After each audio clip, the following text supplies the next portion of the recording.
लखनऊ में गिरफ्तार दोनों आतंकियों की पेशी होनी है। आपको बताएं, जहां थोड़ी देर बाद दोनों आतंकियों को पेश किया जाएगा। दोनों आतंकियों को एटीएस कोर्ट में पेश किया जाना है। इस वक्त की बड़ी खबर लखनऊ से, जहां अब से थोड़ी ही देर बाद इन दोनों आतंकियों को कोर्ट में पेश किया जाएगा। आगे की कार्रवाई, और अब एटीएस इन्हें रिमांड में लेने के लिए इन आतंकियों को पेश करेगी। आपको बताएं कि कल पूरे दिन के ऑपरेशन के बाद दो आतंकी एटीएस के गिरफ्त में हैं। अब इनकी एटीएस कोर्ट में पेशी होनी है और ये बेहद अहम है। सीएम योगी ने सेंट्रल एजेंसियों की मदद के लिए एटीएस को मजबूत करने के लिए निर्देश दे दिया है और अब निगाहें टिकी हैं कि कब जल्द से जल्द इन्हें रिमांड पर लेकर इनके तीसरे साथी शाहिद को भी पकड़ा जाता है। हमारे सहयोगी शैलेश अरोड़ा इस वक्त लखनऊ से हैं, उनका रुख करते हैं और जानने की कोशिश करते हैं कि और कितना वक्त लगेगा इनकी पेशी के लिए। शैलेश, ताजा अपडेट दीजिएगा दर्शकों को। श्वेता, बस कुछ ही देर का वक्त बाकी है, कुछ ही देर में उनकी पेशी यहाँ पर होगी। पहले 1 बजे का समय तय किया गया था यहाँ पर पेशी पे लाने के लिए, लेकिन कुछ देरी होती गई क्योंकि अपनी ये स्ट्रेटजी होती है एजेंसियों की भी, उन्हें सुरक्षा की बहुत सारी चीज़ों को देखना होता है, इस वजह से देरी हुई। लेकिन अभी यहाँ पर अलर्ट कर दिया गया है, कोर्ट के सामने मौजूद है और आप देख सकते हैं कि यहाँ पर अलर्ट के बाद कितनी भारी संख्या में पुलिस फोर्स जो है बाहर भी मौजूद है, अंदर भी मौजूद है। कोर्ट परिसर से सभी को बाहर कर दिया गया है। पहले मीडिया अंदर थी, लेकिन बाद में मीडिया को भी बाहर कर दिया गया है फिलहाल। और यहाँ पर भारी संख्या में पुलिस बल है। कुछ ही देर में यहाँ पर जो एटीएस की टीम है वो लेकर आएगी दोनों को और यहाँ पर उनकी रिमांड मांगी जाएगी, क्योंकि रिमांड में उनसे पूछताछ करेगी आगे एटीएस कि उनके और जो नेक्सस है, जो पूरा उनका गैंग है, कौन कौन लोग उसमें और शामिल है, कहाँ कहाँ से कनेक्शंस हैं। शाहिद की भी अभी देखिए तलाश होनी है, उसको लेकर भी जानकारी जुटाई जाएगी। और एक चीज़ हम आपको और दिखाएं कि देखिए अब इस रोड पर जो बड़ी गाड़ियां हैं उनको भी रोका जा रहा है। सामने देखिए ये उत्तर प्रदेश परिवहन की बस है, लेकिन फिलहाल उसको भी मना कर दिया गया। इस रोड की तरफ आने के लिए पुलिसकर्मियों ने रूट चेंज करा दिया है। यानी इस पूरे रास्ते को फ्री रखा जा रहा है कि जिस समय आतंकियों को पेशी पर लाया जाए तो यहाँ पर कोई भी लूपहोल ना रहे, सुरक्षा व्यवस्था खड़ी रहे। और आप देखिए बड़ी गाड़ियों का आवागमन बंद कर दिया गया है, पुलिस फोर्स को अलर्ट कर दिया गया है। कुछ ही देर में एटीएस यहाँ पर दोनों आतंकियों को लेकर पहुंचेगी। और देखिए एक बड़ी साजिश थी जिसको होने से पहले ही यूपी एटीएस ने कहीं ना कहीं कह सकते हैं नाकाम कर दिया। लेकिन अभी भी एटीएस जो है, जो सुरक्षा एजेंसियां हैं, वो अभी भी पूरी तरह से मुस्तैद है, क्योंकि ये भी आशंका है उनको कि इनके और साथी हो सकते हैं, अन्य जिलों में हो सकते हैं। हमने जब अपर मुख्य सचिव गृह अवनीश अवस्थी से बात की, उन्होंने भी ये बात कही कि इस बात से इनकार नहीं किया जा सकता। इसीलिए प्रदेश भर में जगह जगह छापेमारी चल रही है। हालांकि छापेमारी कहाँ हो रही है इसको डिस्क्लोज नहीं किया गया है, क्योंकि कॉन्फिडेंशियल इंफॉर्मेशन है सुरक्षा की वजह से। लेकिन एटीएस, सुरक्षा एजेंसियां, LIU, IB सब अलर्ट मोड पर हैं। जगह जगह वो लोग इस समय अपनी, और देखिए यहाँ पर गाड़ी आ रही है, सामने देखिए उनको लाया जा रहा है। इस समय दोनों आतंकियों को देखिए यहाँ पर पहुँच गई है गाड़ी। सीधी तस्वीरें हम दिखा रहे हैं कोर्ट परिसर के बाहर। देखिए एटीएस की पूरी बस में इन दोनों आतंकियों को लाया जा रहा है। ये पूरी बस है, पूरी ये एटीएस है और इसी में देखिए उनको लाया जा रहा है। यहाँ पर कड़ी सुरक्षा व्यवस्था के बीच में कोर्ट परिसर के अंदर ले गए हैं और अभी विशेष कोर्ट में इन लोग की जज के सामने पेशी होगी और वहाँ पर एटीएस आज इनकी रिमांड मांगने वाली है। सूत्रों की माने तो करीब 14 दिन की जो रिमांड है वो यहाँ पर आज मांगी जा सकती है। और उसके बाद लगातार एजेंसियों का ये मानना है कि इनसे पूछताछ में कई और अहम जानकारियां निकल कर सामने आएंगी, जैसे इनका गैंग कहां पर फैला है। जो स्लीपर सेल्स की अगर बात की जाए कि स्लीपर सेल्स की रूप में ये भूमिका है इनकी कि कहां पर ये छुप के है, क्योंकि हमारे आपके बीच में आम लोगों की तरह से छुप कर रहते हैं, अपनी वारदात को अंजाम दे सकते हैं। इसलिए कहां ये हो सकते हैं, कौन है वो स्लीपर सेल्स, कितनी जानकारी उनकी जुटाई जा सकती है। इसके अलावा कौन से और शहर हैं, कहाँ पर इनकी, देखिए कई चीज़ों की प्लानिंग तो सामने आ चुकी है। ये सूत्रों की माने तो कुछ धार्मिक स्थलों के जो नक्शे थे वो भी सामने आए कि वहाँ पर इनकी तैयारी थी घटना को अंजाम देने की। मॉल्स की बात सामने आई, भाजपा के सांसद को मारने की बात सामने आई, उनके पास से एक्सप्लोसिव भी भारी संख्या में बरामद हुआ। लेकिन अभी बहुत सी और जानकारियां हैं निकल कर सामने आना तय माना जा रहा है कि किस तरह से इन लोगों ने और कहां शाहिद अभी इनके पकड़ में नहीं है। वो अपना आधा अधूरा मंसूबा, आधे अधूरे प्लान को लेके कहां है और किन किन लोगों से उसको मदद मिल सकती है, ये कब तक पता चल पाएगा ये कोई नहीं कह सकता। लेकिन ये बहुत बड़ा चैलेंज है। बिल्कुल, देखिए इसी वजह से जो सुरक्षा एजेंसियां हैं इसीलिए उनकी भी चिंता बढ़ी हुई है कि शाहिद अभी पकड़ से बाहर है। ऐसे में सबसे बड़ी बात, शाहिद के पास कहीं और कौन सा कोई प्लान तो नहीं था, जिसे कह सकते कोई बी प्लान तो नहीं था जिसको अंजाम देने की फिराक में हो, या सिर्फ छुप रहा है। मददगार और कौन कौन हो सकते हैं यहाँ पर? शाहिद अगर फरार है तो किसने उसको संरक्षण दिया है, किसने उसको बचाया हुआ है, ये एक बड़ा सवाल है। अपनी तरफ से एटीएस जांच एजेंसियां जितनी भी हैं वो जांच में जुटी हुई हैं, और जब तक देखिए वो नहीं पकड़ा जाता तब तक चिंता की बात है, क्योंकि वो भी इनका साथी था, उसके पास भी प्लान की जानकारी थी। अगर कोई दूसरा प्लान होगा तो भी एक चिंता की बात है। 15 अगस्त को लेकर ये पूरी तैयारी की जाएगी। 15 अगस्त से पहले इस पूरी साजिश को अंजाम दिया जाना था, इस आतंकी हमले को, जिसको कह सकते हैं खुलासा करके एक बड़ी जीत जरूर मिली है एटीएस को, लेकिन अभी वो पूरी जीत नहीं कही जा सकती जब तक सभी क्या जानकारी निकल के सामने आएगी और उसको किस तरीके से जोड़ के देखा जाएगा, बाकी राष्ट्रीय स्तर से एजेंसियों से कैसी मदद मिलेगी, ये तमाम चीजें आने वाले वक्त में ही इसका खुलासा हो पाएंगी। बहरहाल आपका शुक्रिया शैलेश तमाम जानकारी के लिए। जहां इन दोनों आतंकियों की पेशी चल रही है, एटीएस कोर्ट में ये दोनों पहुंच चुके हैं। हम आगे बढ़े लखनऊ से आई बड़ी खबर की ओर, जहां 69,000 सहायक शिक्षा भर्ती का यह मामला, अब शिक्षक भर्ती के अभ्यर्थी का सीएम आवास पर धरना सामने आया है। पुलिस कर्मियों ने अभ्यर्थियों को यहां हिरासत में लिया है। सभी अभ्यर्थियों को धरना स्थल इको गार्डन ले जाकर के छोड़ दिया गया है। अभ्यर्थी अपनी मांगों को लेकर सीएम आवास पहुंचे थे। शिक्षक भर्ती में 22,000 सीटों को जोड़ने की मांग। तो आपको बताएं, शिक्षक भर्ती अभ्यर्थियों का आंदोलन समाप्त नहीं होता नजर आ रहा है। जहां पहले शिक्षा मंत्री के आवास का घेराव किया, इसके बाद उनसे बातचीत का आश्वासन दिया गया, तमाम अधिकारियों के सामने बातचीत हुई, लेकिन लगता नहीं है कि बात बनती हुई नजर आ रही है। अब ये अभ्यर्थी सीएम आवास का घेराव कर रहे थे, जो इन्हें पुलिस ने हिरासत में लेके इनको इको गार्डन छोड़ दिया है। लखनऊ से बड़ी खबर है, महंगाई के खिलाफ कांग्रेस का हल्ला बोल सामने आया है। परिवर्तन चौराहे पर सैकड़ों की संख्या में कांग्रेसी कार्यकर्ताओं का प्रदर्शन सामने आया है। पेट्रोल, डीजल और इनकी बढ़ती कीमतों के खिलाफ मोर्चा खोला है। तांगा रिक्शा लगाकर कांग्रेस कार्यकर्ताओं का ये प्रदर्शन चल रहा है। इसी के साथ जान लीजिए कि मौके पर भारी संख्या में पुलिस बल मौजूद है। पुलिस और कांग्रेस कार्यकर्ताओं में झड़प की भी खबर मिल रही है। पुलिस ने कांग्रेस कार्यकर्ताओं को गिरफ्तार किया है और अब कार्यकर्ताओं को पुलिस लाइन भी भेजना पड़ा है। देखिए तस्वीरें।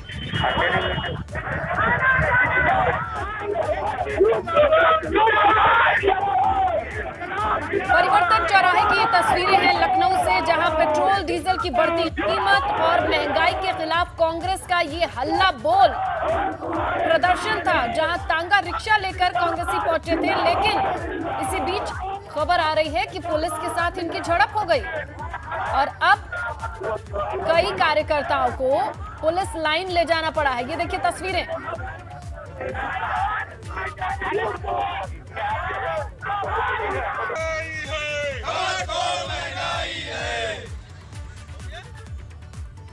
बात अमरोहा की, जहां कांग्रेस कार्यकर्ताओं ने बढ़ते पेट्रोल, डीजल और रसोई गैस के दाम को लेकर विरोध प्रदर्शन किया।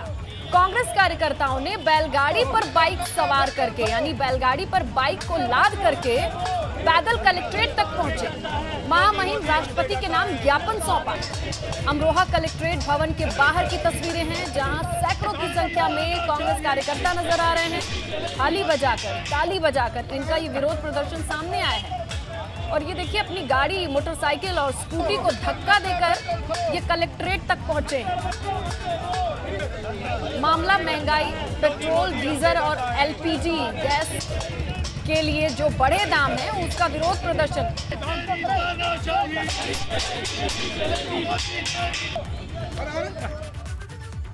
और उधर ग्रेटर नोएडा में भी बढ़ती महंगाई को लेकर आरएलडी ने प्रदर्शन किया है। राष्ट्रीय लोक दल के कार्यकर्ताओं ने जमकर प्रदर्शन किया, नारेबाजी की, जमकर हल्ला बोला।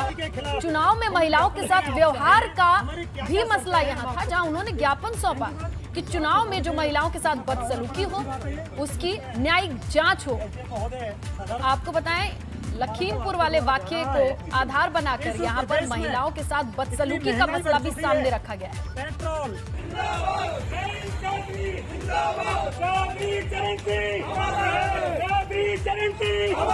के खिलाफ हम ज्ञापन। और उधर आगरा में भी महंगाई के खिलाफ कांग्रेस का प्रदर्शन देखने को मिला। बढ़ती महंगाई को लेकर कांग्रेस सड़क पर उतर आई। प्रदर्शन के दौरान यहां पुलिस और कांग्रेस कार्यकर्ताओं के बीच धक्का मुक्की हुई है। जिला मुख्यालय जाने से पहले ही पुलिस ने कांग्रेसियों को यहां रोक लिया है। कांग्रेस ने प्रतापपुरा चौराहे पर मजिस्ट्रेट को प्रधानमंत्री के नाम ज्ञापन भी सौंपा है, लेकिन यहां से भी कार्यकर्ताओं और पुलिस के बीच झड़प की खबर आ रही है। टक्कर में संघर्ष हमारा नारा है, हर जोर जुल्म की टक्कर में। वाराणसी में भी महंगाई के खिलाफ कांग्रेस का हल्ला बोल देखने को मिला है। यहां महिला कांग्रेस के नेतृत्व में कांग्रेस ने जमकर प्रदर्शन किया। आपको बताएं कि सैकड़ों की संख्या में कार्यकर्ता सड़क पर उतर गए। पीएम के संसदीय कार्यालय में ज्ञापन देने की तैयारी थी, लेकिन यहां पुलिस ने इन्हें रास्ते में ही रोका। देखिए किस तरीके की तस्वीरें वाराणसी से आई हैं। तो जगह जगह से कांग्रेस का महंगाई के खिलाफ, पेट्रोल डीजल के बढ़ते दामों के खिलाफ प्रदर्शन दिखाई दे रहा है और जगह जगह ये तस्वीरें आम लग रही हैं, जहां पुलिस के साथ थोड़ी धक्का मुक्की भी हुई है, झड़प भी हुई। और यहां वाराणसी में महिला कांग्रेस को आप सड़कों पर उतरा देख सकते हैं।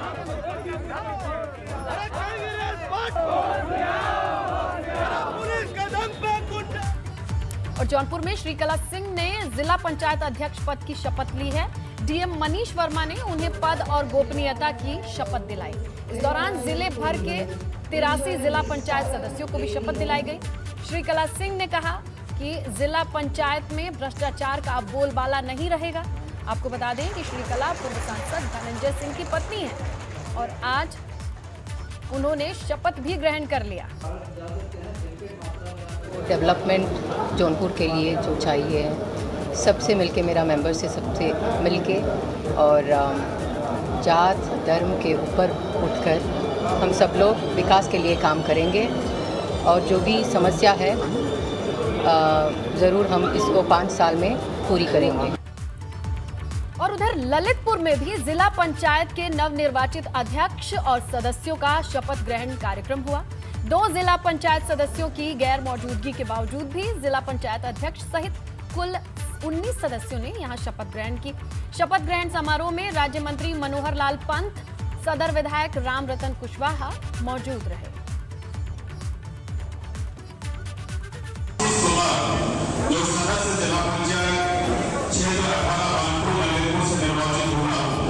ईश्वर की शपथ लेता हूँ, सत्यनिष्ठा से प्रतिज्ञा करता हूँ कि मैं विधि और आस्था में भारत के संविधान के प्रति सच्ची श्रद्धा और निष्ठा रखूंगा।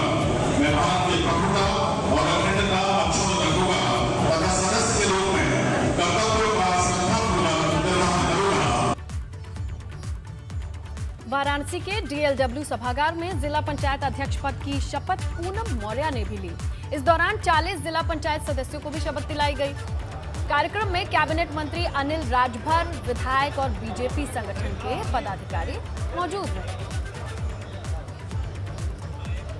जी, आगे क्षेत्र में काम करना है, विकास के कार्य को आगे बढ़ाना है और जो हमारे माननीय मोदी जी का संसदीय क्षेत्र है उसमें मैं जो वो कार्य कर रहे हैं उस कार्य को, विकास के कार्य को हम सभी सदस्य मिलकर आगे बढ़ाएंगे। अब सारे सदस्य, अब पक्ष विपक्ष कुछ भी मेरे लिए नहीं है, सब मेरे अपने सदस्य और सबका सम्मान करना है मुझे और सबको सम्मान देना और सबको साथ लेकर चलना है।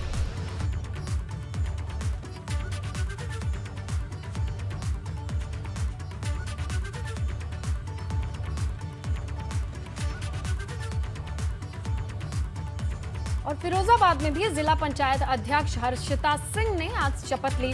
जिला अधिकारी चंद्र विजय सिंह ने उन्हें जिला पंचायत अध्यक्ष पद की शपथ दिलवाई। सभी जिला पंचायत सदस्यों ने भी इस दौरान शपथ ग्रहण किया। शपथ ग्रहण कार्यक्रम की बात करेंगे तो यहाँ पर अनिल जैन, कैबिनेट मंत्री राजेंद्र प्रसाद और तमाम बीजेपी के आला अधिकारी मौजूद रहे। फिरोजाबाद के शपथ ग्रहण समारोह के आयोजन में मंच पर आते उनको शपथ दिलाई जाएगी। इसके उपरांत हम आपको बताएं कि आतंकियों की गिरफ्तारी को लेकर यूपी बीजेपी का ट्वीट सामने आया है। यूपी बीजेपी ने अखिलेश यादव का वीडियो पोस्ट किया है और लिखा है, पूर्व सीएम ने पुलिस की सफलता पर गर्व के बजाय अपमान किया है। पूछा, अखिलेश बताएं, देश जरूरी या तुष्टीकरण? बीजेपी का ये सवाल। ऑफिशियल ट्विटर हैंडल पर वीडियो पोस्ट करते हुए ये सवाल पूछा है कि सपा प्रमुख बताएं, तुष्टीकरण की राजनीति जरूरी है या फिर देश?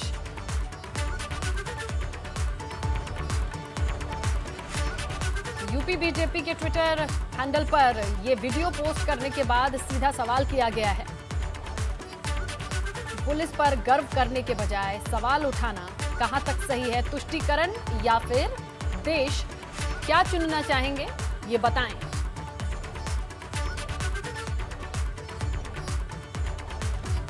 दिल्ली से बड़ी खबर मिल रही है। अखिलेश यादव से ओपी राजभर की पार्टी के विधायक मिले हैं।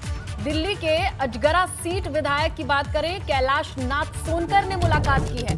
चंदौली की अजगरा सीट से विधायक हैं कैलाश नाथ सोनकर। चुनाव से पहले भी सियासी मायने निकाले जा रहे थे कि ये मुलाकात क्यों हो रही है, किस मद्देनजर हो रही है। और लीजिए एक और बड़ी खबर जहां दिल्ली से ये आती है कि अजगरा सीट से विधायक हैं, इन्होंने मुलाकात की है अखिलेश यादव से। चुनाव से पहले इसके सियासी मायने निकाले जा रहे थे, लेकिन अब निगाहें टिकी हैं इस मुलाकात पर, जहां फिर से मिले हैं अखिलेश यादव से ओपी राजभर की पार्टी के विधायक। अजगरा सीट से हैं कैलाश नाथ सोनकर की मुलाकात अखिलेश यादव से। प्रयागराज की खबर है, जहां अखाड़ा परिषद ने नई जनसंख्या नीति का समर्थन किया है। अखाड़ा परिषद के अध्यक्ष महंत नरेंद्र गिरी का बयान सामने आया है। जनसंख्या पर नियंत्रण के लिए सख्त कानून बनाया जाना चाहिए, जो कानून देश और प्रदेश के रहने वाले हर नागरिक को मानना बाध्यकारी हो। उत्तर प्रदेश के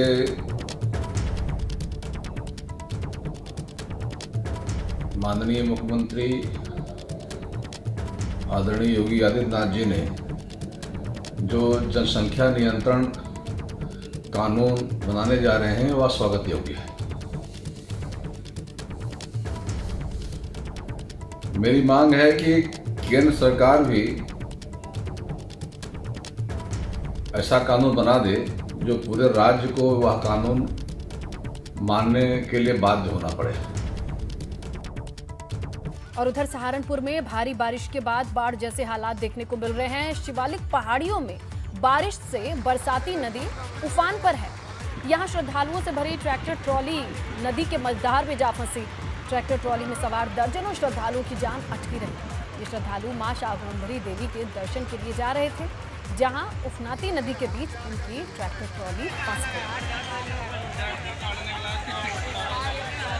तो ये तस्वीरें देखिए, जहां बीच नदी के बीच ये ट्रैक्टर ट्रॉली और उस पर सवार तमाम श्रद्धालु यूं ही फंसे रहे। लगातार बारिश के बाद जो नदियां हैं शिवालिक पहाड़ी की, वो उफान पर हैं और उसके बाद ऐसे हालात देखिए इन तस्वीरों में।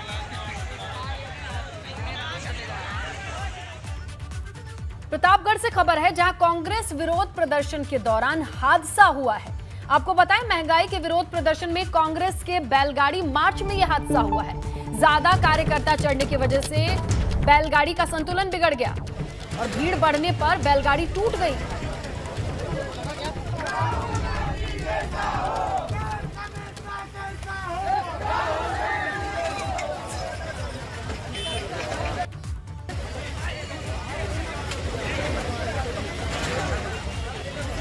प्रतापगढ़ की तस्वीरें हैं, जहां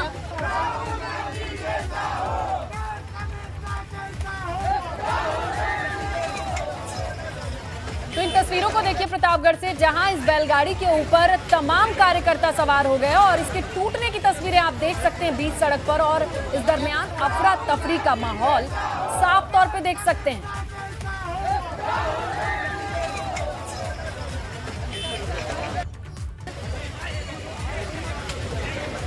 तो जगह जगह से आज तस्वीरें आई हैं कांग्रेस के महंगाई के खिलाफ, बढ़ते पेट्रोल डीजल के खिलाफ विरोध प्रदर्शन की। लेकिन प्रतापगढ़ की तस्वीरें देखिए जरा, यहां पर विरोध प्रदर्शन के दौरान ये हादसा हुआ है। बैलगाड़ी के ऊपर जरूरत से ज्यादा लोग सवार हो गए और वो किस तरीके से गिरी आपके सामने।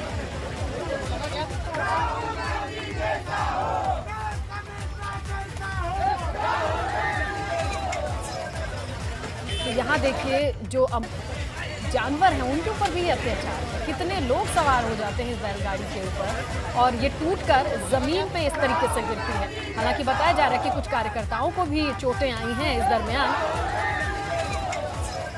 विरोध प्रदर्शन का ये तरीका है, लेकिन इसी बीच ये हादसे भी सामने आए हैं। आपके सामने ये तस्वीर प्रतापगढ़ से।